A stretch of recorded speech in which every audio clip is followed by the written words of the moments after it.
The Devas are those who dwell in the higher planes of existence and are perpetually in conflict with their evil and arrogant cousins, the Asuras. The way of the gods is described as one of virtue and nobility. Not harming, truthfulness, avoiding anger, renunciation, never malaligning others, compassion for other beings, and never wavering.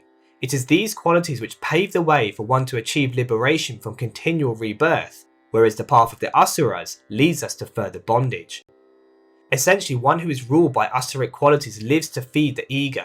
They care nothing for higher ideals and are cruel and selfish. They are motivated solely by material success and cannot recognize anything beyond this physical world. Instead of acknowledging the unseen presence of Krishna, they believe that they are the doer of action, the enjoyer of all pleasure, and the reservoir of all power.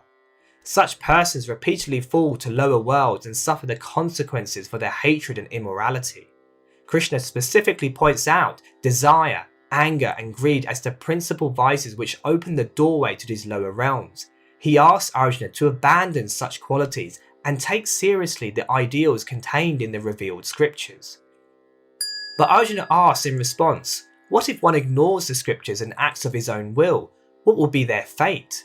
Krishna replies that it depends on the gunas that are predominant. Sattva, Rajas, and Tamas dictate the nature of a person. As mentioned, Sattva will inevitably cause one to achieve higher progress. Rajas will bind one into materialism, and Tamas will drag one down. Based on this theme, Krishna describes a number of things in relation to these gunas. Some perform rituals selflessly for a higher ideal. Others do them for material gain, and there are still those who perform them carelessly and without faith.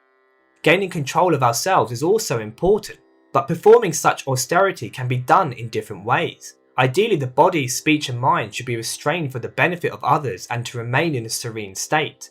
But we can also use austerity to feed our spiritual pride and make us believe we are an advanced seeker. There are even those who mistakenly use austerity to destroy their body and inflict pain upon themselves. Giving charity to others is also a wonderful thing.